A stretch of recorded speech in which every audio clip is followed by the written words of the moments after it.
do a little dance to get around. If I knew how to play, I'd tinkle the ivories there. But good morning and welcome to this 29th West Coast Leaf Breakfast. And I'm extremely honored and pleased to be here with you today. We're a very proud sponsor of the West Coast Leaf Breakfast and the amazing work that this organization does. So as was mentioned, 2/3 of BCGEU members are women. And these are women who dedicate their working lives to making the lives of other women better each and every day. We provide counseling and shelters for women in crisis. Our members in childcare allow women and their partners to go back to work with ease of mind. And our members in home support and residential care work with ailing and aging women, many of whom outlive their men in their lives. We contribute to improving women's lives every day. And we also have women members who have looked beyond what would be considered traditional jobs for women, which is also incredibly exciting for us. We represent female members in highways that are firefighters, correctional officers, and many, many more. And they've expanded the frontiers of what is possible for women in our province. And so we know we've come a long way, but the fight continues. We need, in this province, to raise the minimum wage.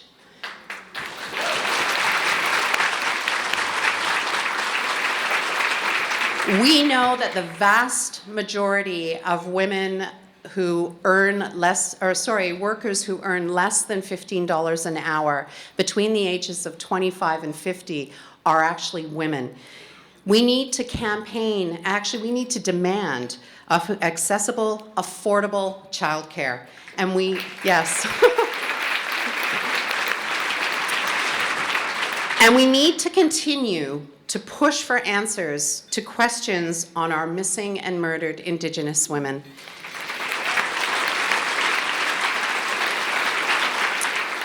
And the BCGEU is proud to stand with our partners in demanding these changes, and we commit to continuing to fight with you to achieve them. Our union includes hundreds of female activists and leaders at every level, and I am extremely proud and humbled to be the first female president in our union's history.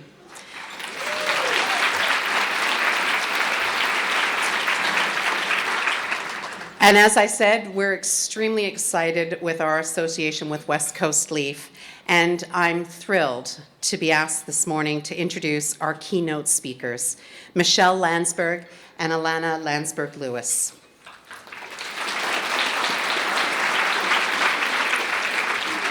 Michelle Landsberg is a trailblazing Canadian journalist, author, speaker, and social activist who has published more than 3,000 columns and features since beginning her career with the Globe and Mail in the 1960s.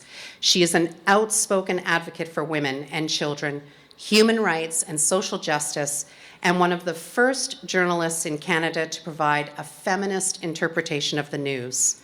A mother of 3 and a grandmother, she has been married since 1963 to Stephen Lewis.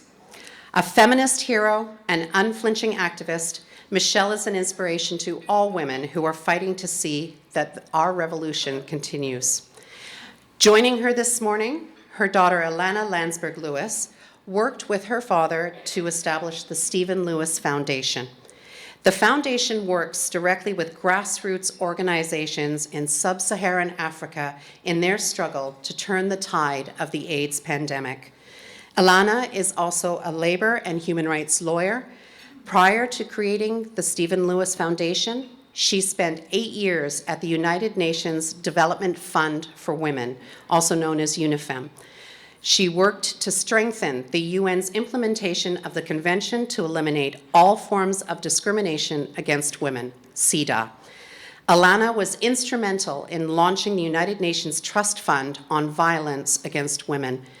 In 2009, Alana received the YWCA Women of Distinction Award for International Development. and was named one of the top 25 women of influence in Canada in 2012. So please join me in warmly welcoming Michelle Landsberg and Alana Landsberg-Lewis.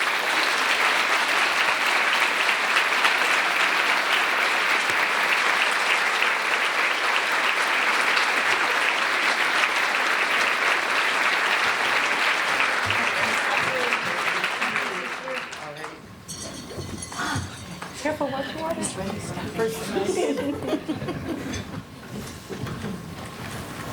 Alrighty.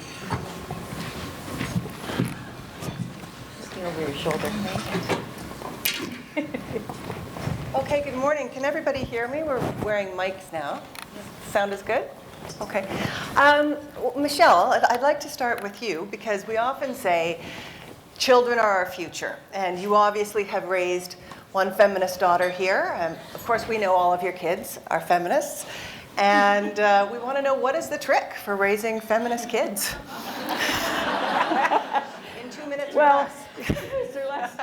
Hi, everyone. I'm sure lots of you have raised feminist kids, and you'll know that you have to walk your values and you have to talk your values incessantly, some might say. And when our kids were little, people would say to me, oh, well, surely you don't tell them what to believe politically. We're going to leave everything to our children until they're old enough to choose. And I think, are they mad? What? We certainly talked constantly about what mattered to us, and feminism was extremely important.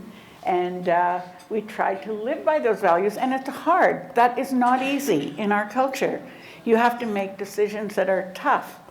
Are you really going to let your little boy go play hockey and be coached by a macho buffoon and hit other kids? And, you know, that's hard in Canada to say, I will not let my children play hockey. But I believe that, and I stuck to it. And none of them played hockey, and none ever will. And many people think I'm insane for that, but that's part of my feminism, is not to participate in violence of any kind. And you have to carry it out in every part of your life. And it doesn't always work, but sometimes things surprise you. I was remembering just this morning as we sat at breakfast that when Ilana was 4, I used to beg her, oh, honey, look at these lovely little Oshkosh overalls. Wouldn't you like to wear these boots and overalls? And that worked. And she would say, oh no, I want to wear this pink fluffy thing. And she would wear that pink fluffy thing, but I didn't know then that she was going to grow up to be a very fierce feminist dyke. So it was all okay. Well, on that note then, Ilana, what was it like for you having this rather fierce feminist mother lead you down this path? Did you ever have any struggles with that? I think it started in utero, so I think by the time I came out, I was acclimatized, which was good. Did I struggle? No, I think that's not quite how it worked. I mean, the Oshkosh overalls and the fire trucks for my birthday present and whatnot, and the non-Barbie, the crappy Barbie substitute. Then we got a friend to hand knit or crochet a little outfit for. You know, there were moments that were less comfortable, but I think. But it was good because it made rebellion easy. You know, skirts and makeup, and then when I came out, it was all good because I was femme and it was fine. But I think that no, here's what I remember, and I think about it a lot because now I have kids myself. Feminist kids. Feminist grandchildren, I think is over there. I think that it wasn't, the conversation was very clearly about feminism and about gender equality and about social justice and about fairness, all of it, and all of the things that all of us do to try and communicate values with our kids. But it was just part of a broader analysis. I mean, I was saying to my kids, you know, what do you think, how do you think you bring up your kids feminists, aside from saying you can't have your phone if you watch that misogynist crap. But aside from feminist bribery, motherhood, I think the thing is that I always understood in our family, the conversations were about discrimination and about fairness and about social justice and about socialism and all of those issues. It just made perfect sense. You could not be a feminist. It wasn't really an option to not be a feminist, but it also made perfect sense in the context of all of the conversations at home. I loved it, actually. I still do. It makes perfect sense. And I guess there's a fine balance. I remember playing Barbies with my niece once, and my Barbie was saying, "Oh, I'm so tired. I haven't eaten a sandwich for days. That's why I'm so skinny." And she said, "Auntie Erica, can we just play Barbies?"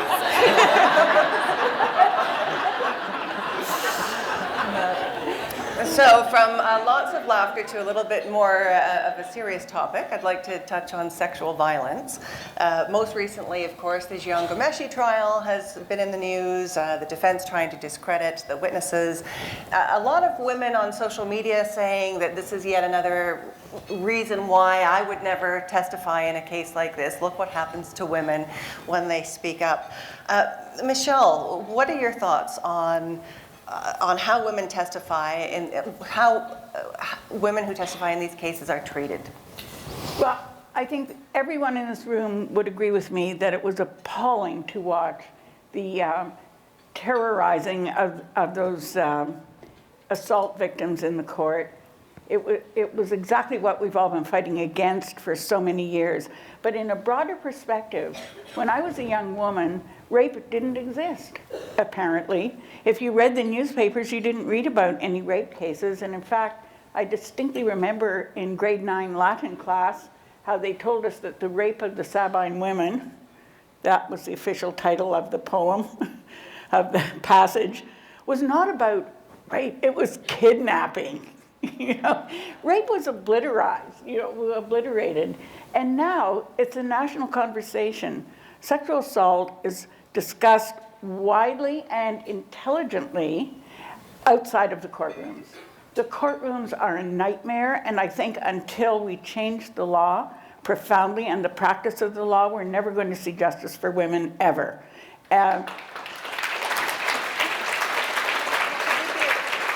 you elaborate on that? What sort of changes? I think that the Crown prosecutors seem never to have more than 10 minutes with their witnesses. They don't prepare them, they don't discuss, they don't know the case in detail. I certainly think that the victim should be more than a witness, should have an advocate, should have rights to call experts. It's appalling that the defendant has all those rights in the name of criminal justice, but the person he has assaulted has no rights and no standing. And we can clearly see that although it's supposed to be a crime against the state doesn't give a damn in most cases. So we really have to fight to change the way the law is done. And I'm sure you, as a lawyer, feel even more strongly than I do about this. I mean, I'm self-consciously at this moment a former lawyer in this room, because there are a lot of you who are spending your life's work working on this. I agree. I think there are a couple of things that plague me when I think about what happened in this case in particular, but I think that this is the one that we all heard about most recently. All of us know many others that are similar. Mm-hmm. I said this the other day to my parents, just not testing it out, but saying, can I really say what I really think, even though I know that it is legally wrong? And I want to. Just because I think we have to somehow get out of the box that we're in the way that the law is operating around sexual violence. And I think that there are a couple of things. I think that the practice of the law, many of the laws have changed, or you have rape shield laws and you have other dimensions of the law that feminists have fought for, and blood, sweat, and tears have changed things radically over the last decade and 2 decades. But the practice of the law seems to still be stuck in a pre-Paleolithic state around sexual violence. I really believe this. And I was saying to my family, for me, the only way to get my head around everything that I was taught and that I learned about around the rule of law and what's appropriate and what's evidence and what's blah, blah, and what's the witness and who's got standing and all that, necessary crap, is when you're thinking about the rights of women, is to think to myself, what if we erased the presumption of innocence? And it's ridiculous and it's not right, and I know legally that's not where we're going to go anywhere, but somehow we have to get our heads out of the current construction, you know, where that you have the defendant who is the perpetrator, and you have the woman who is the witness to give evidence on the crime. And just as you're saying that she doesn't have standing or an advocate or anything else, but it also seems to me that while the laws have changed radically around all sorts of presumptions around sexual violence, the fact that everything rests on the credibility of the woman has not changed. So now you can't say that she asked for it, and you can't say that her skirt's too short, or actually you can still, but you can't, but you're not supposed to, and we all know you're not supposed to. And you can't say that she was, you know, a whore, or that she whatever, or that her clothes were folded at the end of the bed, and so she clearly was consenting. You know, there are things you can't say. She's guilty until proven But she is innocent. fundamentally suspect in terms of her credibility and the veracity of her claim. She is suspect. And that is the real crux of sexual violence cases as far as I'm concerned. So I'd like to see, if that's the presumption, or that she is suspect until proven pure, that's the word I'm thinking of, then that's so deeply problematic, so deeply screwed up and misogynist and driven by exactly the wrong thing, that how crazy is it to say that the perpetrator is not presumed innocent until proven guilty? He's not guilty either, or, you know, maybe not guilty, but certainly not innocent until proven guilty, because I think that presumption is going to keep killing women. In the Certainly court. very controversial. I can see the tweets now. Ilana Landsberg-Lewis says, let's do away with the presumption of innocence. Not what you're saying, but it's food for thought. Good. There was no one here, I didn't say it. Okay, switching gears to the U.S. presidential election.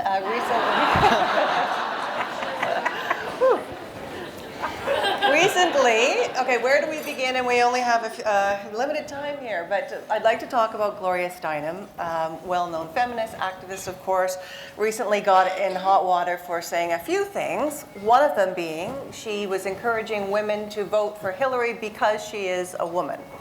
So that was one thing. And there's Gloria on the line right now, just calling in to defend herself. And the second controversial thing she said was that she thinks that many younger women are flocking to the Bernie Sanders campaign because that's where the boys are. So where to begin? Michelle, and she did later retract that, too, I should say. What do you make of Steinem saying that women should support Hillary because she is a woman? You know, I think that what's behind that statement, with which I don't agree, I've always said I wouldn't vote for a woman because she's a woman, only if she's a feminist, and a left-wing feminist at that. I mean, principles first, people. But Gloria has very strong ties of friendship and loyalty that go back decades, and I think she's stuck in a position of having to support her old friend. And Gloria's nothing if not loyal. I know her as a friend, and I can guess that what she said on that late night talk show was not intended to mean the girls wanted to follow the boys for sexual meetups. Quite the contrary. I think what she meant was that the boys are still considered the cool, the in-group, the dominant group, and that girls do tend to flock to where the cool guys are because they want to be cool too. I think it was something like that. I think it was ill-judged. I think it's unfortunate. And who among us has not blurted out some goofy thing? But what really struck me among the commentaries were how vicious and hateful were the comments by young feminists against Gloria, who has spent her entire life refusing to cash in on her glamour, who has always shared the spotlight with women of color and young women more than any leading feminist I know. She is staggeringly good about those issues, going back to the 60s. So to attack her in this vicious, intemperate way just really horrified me. And I think it mirrors the tone of the election campaign, for example. The insult ethic and insult culture that exists online has tainted all our conversations. And I think young feminists who were so quick to attack Gloria were also guilty of what Adrienne Rich, the poet, called matrophobia. I think there's, you know, the instinct to diss your mom. Sometimes, but only occasionally. So, Not in public. Ilana, what do you think about the critics saying that younger women tend to have a more optimistic worldview, and that they seem to think that you know, a lot of progress has been made, we don't have to fight the good fights anymore, those have all been done with, and they don't necessarily see the significance of having a female president? Yeah, I so don't agree with any of that. I don't think that young women are so optimistic. The world is going to hell in a handcart, and whether it's climate change or the rights of people who have been discriminated against for time immemorial, whether it's First Nations people or women of color, the economy. I mean, take the full panoply of everything that you care about that's wrong in the world, and young people and young women and young feminists are desperately anxious about it and angry and upset. And so I don't think that they're more optimistic. I think that you have to keep working, and you have to keep struggling and fighting for what's right, and so you keep yourself going. I don't know if it's optimism, but I think that what I find terribly interesting, and I don't disagree with Mum, I think it's silly to go after Gloria. You can be angry at her, but that feels like a spasm to me. That's not the issue. It's like Gloria said something we don't like. I mean, that's not the political issue of the moment. I think really what I actually find it encouraging that young women and women of color in particular seem to be very excited about Bernie Sanders, because I think that it does show an analysis that you don't just vote for a woman because she's a woman, particularly someone who doesn't seem to promote many of the values that I feel deeply, but also, and who's a very staunch capitalist, and I'm not interested in voting for a woman who's going to support the system that's discriminating against everyone and oppressing everyone. But I think it's interesting about the young women. Forget that they're mad at Gloria for a moment, because there are lots of people to be mad at, and that's fine. But I think it's very interesting that young women are looking at what Leaf talks about as an intersectional analysis, and what I like to think of in human rights terms around an interrelatedness and how everything's connected and how desperately we have to be working on feminism, anti-discrimination, human rights, social justice, democratic socialism, how all of the issues that we all care about have to be worked on together. And I think for young women, and particularly young women of color in the States, but many other populations that are supporting Bernie, but young women, that this is the moment where things seem to be coming together. We're in trouble around all of these issues, and every area of oppression is connected now to everything else on a global level. I think young women get that quite a bit, yeah. And yet we hear about the differences between the first wave of feminism, the second wave, the third wave, and the no wave.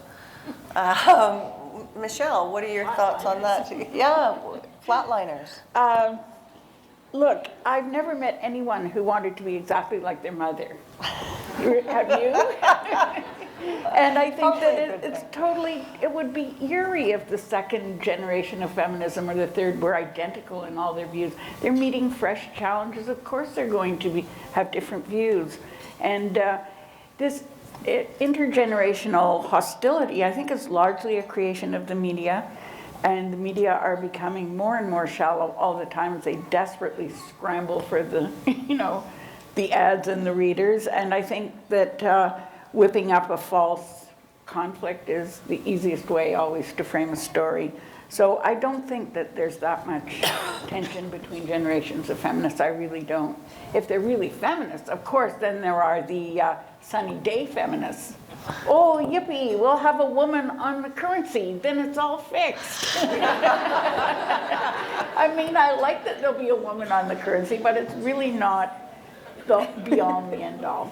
We have really much deeper aims, and putting a big feminism sign behind you while you dance in your underwear is probably not the finest hour of feminism. You know, we have to tackle deep systemic discrimination. So, yeah, I think it's a question of people who adhere to a deeper analysis versus people who are content with the ornamentation. And of course, one of the fronts that we still need to do a lot of work on is income inequality. And a report was just issued on Monday by Oxfam and the CCPA. And again, full disclosure, my daughter's father is the executive director of the BCCPA, CCPA. And that report that was issued on Monday found that women's work around the world, that we are bearing the burden of most unpaid work. That there are still large wage gaps between men and women. In Canada, women now earn 72 cents to the male dollar. That is down from 74.6 cents just a few years ago. So how can we ever get to income equality? Ilana, do you want to tackle this one first? Not really. Start with trade unions. I'm going to start with unions. That's exactly right. That's exactly right. I'm just going to say one thing. I don't know when we started acting as if this was just neutral, that this was just a fact of life, that this just happens, and it wasn't based on systemic, not systemic barriers. That sounds like accidentally there's a roadblock, but sexism and patriarchal and intentional capitalist, constructs to keep things the way they are, whether it was based on women staying at home or whatever it was, and we all know it, so we don't have to go through the history, but this isn't neutral, this isn't accidental, this is intentional. And the fact that we still have a wage gap and that unions are being undermined in this country all the time and have been, and that there are discriminatory laws or the lack of implementation of the rights of women in a million ways, from childcare to other. The fact that LEAF now collects affidavits of women to show that not having childcare is actually a transgression of their human rights and not just an anecdotal reality of how hard our lives are, and that the government should be benign and help women work, which would help the economy be nice. But no, screw that. These are our human rights. These are enshrined in international human rights documents, in our own constitution around what substantive equality means. So these aren't accidents. And we need to be talking about this as if it is an intentional construct. And maybe it's a hangover, and maybe nobody has the motive or intention right now to be actively undermining unions or creating a system that makes it almost impossible for those who are working. Do it But intentionally, of course they do. And so let's stop faking. This is not the last bastion, it's one of them. And when we're talking about feminists disagreeing with each other over time, feminism evolves just as any social justice movement evolves, and new issues emerge, and there needs to be more inclusiveness, just to follow up on that, and there needs to be more inclusiveness, and there are all sorts of women whose voices now need to be heard who have not historically been heard enough. It's the same, that none of this is separate. All of this is germane and relevant, and it changes when we strengthen those voices and those institutions and infrastructures in our society. I happen to believe unions and women's groups and resurrecting the court challenges program and funding women's legal, the legal clinic, all of these things are going to bring this to fruition, and none of it will happen until it does. And we will never have equal pay, ever, until we have universal, nonprofit, high-quality childcare for all. That is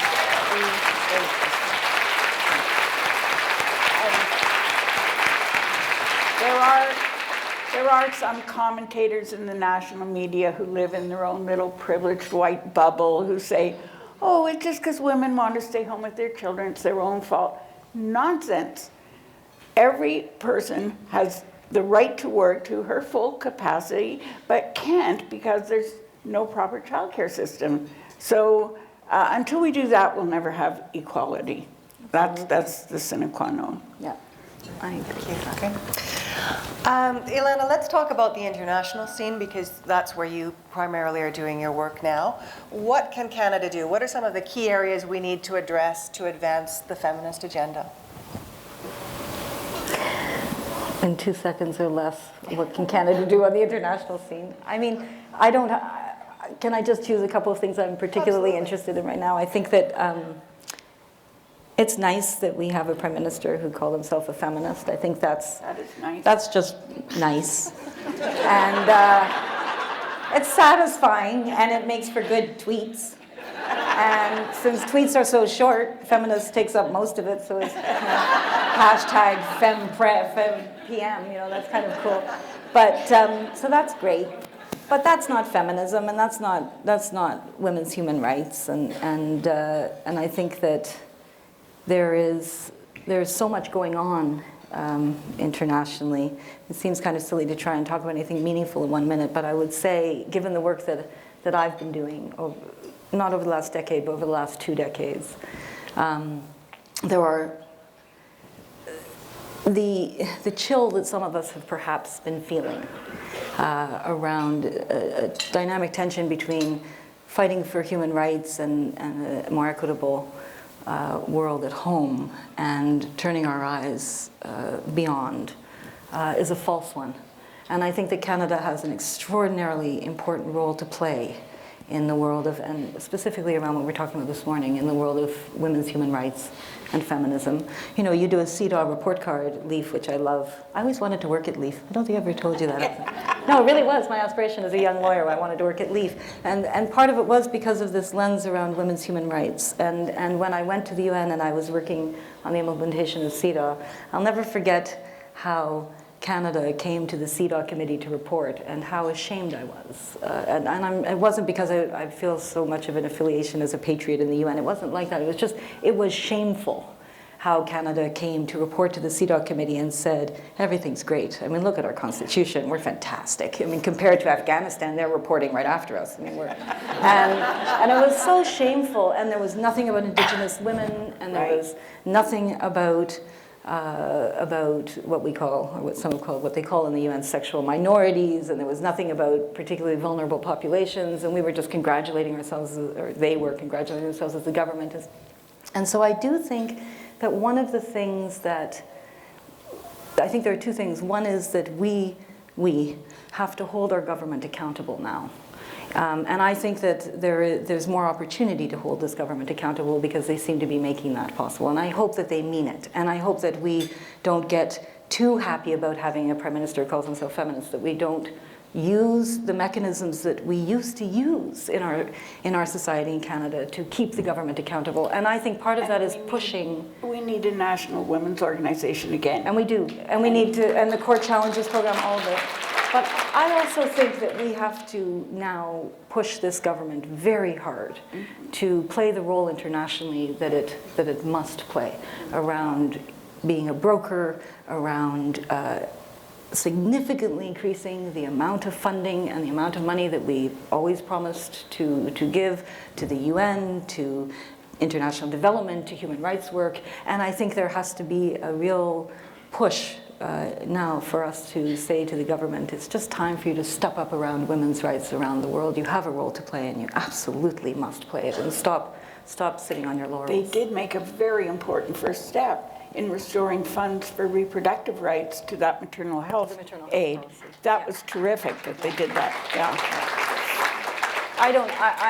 I think it's great, but I think right now it's all on paper, and I have to say I'm not that impressed. And I think we're about to have a new Secretary General. Where's Canada insisting that it be a woman, and not just a woman, but a feminist? And I just think there are a million ways in which this government can resurrect its credibility internationally, and then use it in the service of women's rights. Are you bringing up feminists?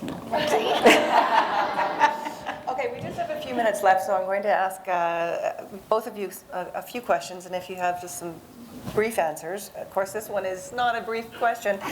What has changed for the better, Michelle, during your lifetime, and what for the worse?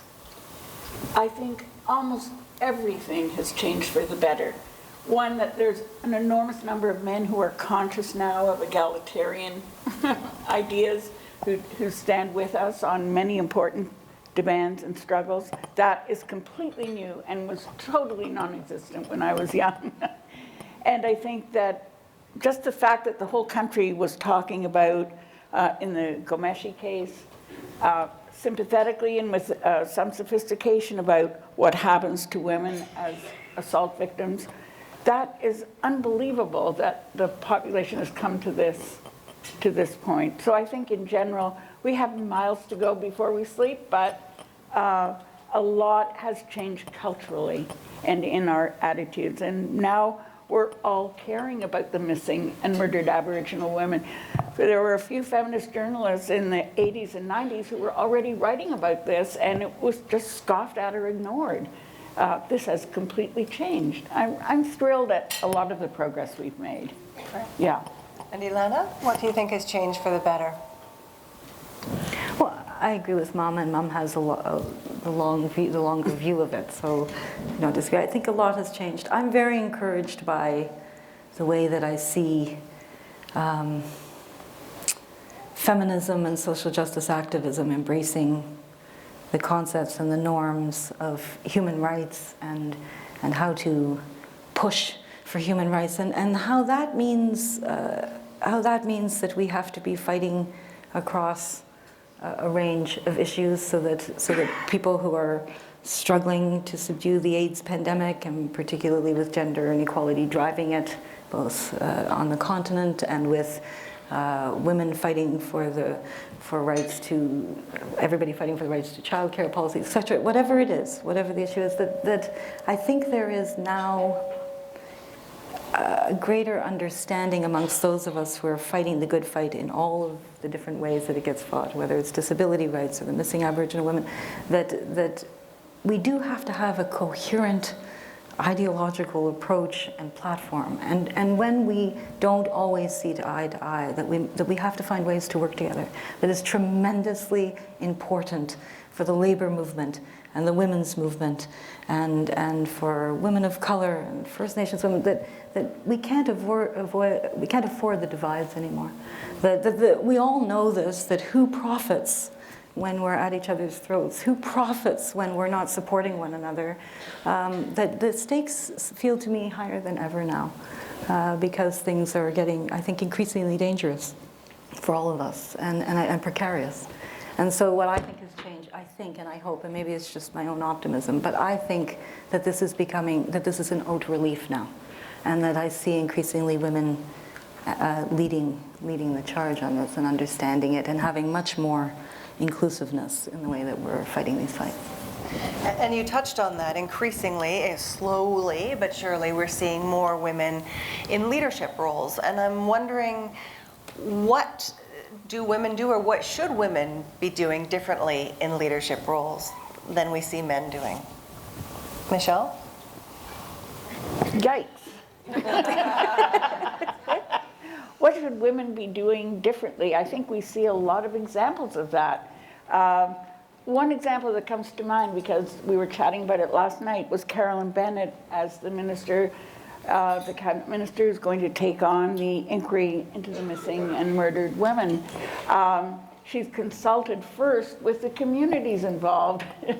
That has not happened in our governments before. And it took a woman understanding the depth and breadth of this issue to go to ask the real experts, the people who are involved in the crisis.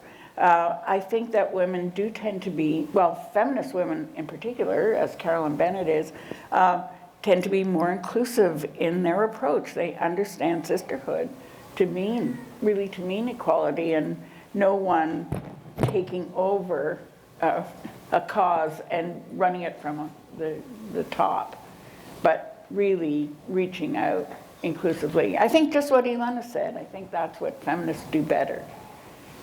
Ilana, did you want to add to that? No. I agree. It's not that it's not that I disagree. It's that I think that it's not always natural that feminists engage in sisterhood that is entirely that's great leadership. I don't think it's de facto. I think that it takes an enormous amount of work. Yeah. And I think that we have to hold our women leaders accountable too. But I think it's a joke that we think there are so many women leaders. I mean, in 2015, the SG appointed, I think it was the Secretary General, I think it was 93%, I think, and my father's in the audience, so he'll know if I'm right. The 93% of the appointments to an ASG or a USG, the highest echelon of appointment in the UN, 93% were men in 2015. I just think it's BS that we've got all these women leaders and things are so great, and I think a lot of the women leaders are not behaving, sure, they're women, that's great, it's nice for them, but I don't have any interest if they're not promoting human rights or feminism. I have no interest in that. I think that feminists, women leaders who call themselves feminists are not necessarily feminists. And I think it's up to us to hold them accountable, to be inclusive, and to be feminist in the ways that we believe that should be manifest. And I think accountability is the issue, I really do. And at the same time, not evisceration. I'm not interested in that either. We can be angry at each other, we can think that we're wrong-headed on certain issues, we can fight with one another and debate internally, but evisceration is not helpful, because only the patriarchy wins. And so every time, and we're so good at doing it. And so real feminist leadership means not descending into matricide. What the men like to call a cat fight. Yeah. And I think that's probably the perfect note to wrap on, a call to action to support feminists in our community. Thank you all for coming. I assume this entire room is full of feminists, and it's wonderful to be in this great company. Thank you, Michelle and Ilana.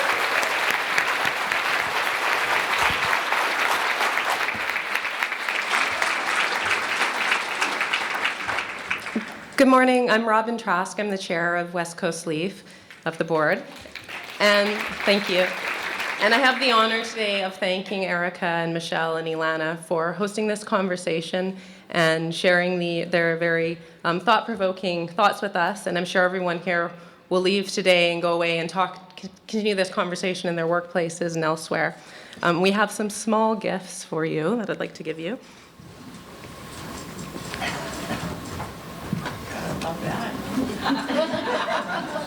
You don't get gifts for being a feminist very often. These are local authors. Oh, that's great. Oh, wonderful. And we think you might want to share them, or if you could both read them.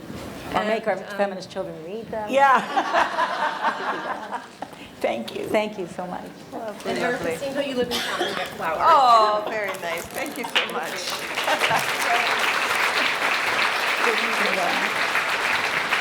And I would also like to take this opportunity to thank Mia and the Breakfast Committee. It's an incredible amount of work that they've put in to make this day possible.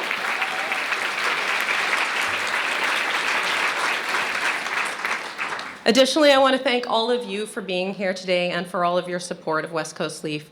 Westcoast Leaf couldn't do the work that it does without your support, so thank you to all of you.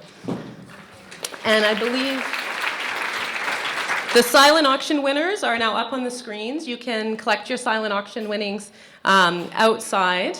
And if you didn't win something in the silent auction, maybe you want to donate the amount you were going to spend on the silent auction on your pledge card. So please take a look at your pledge card. Think about that before you leave.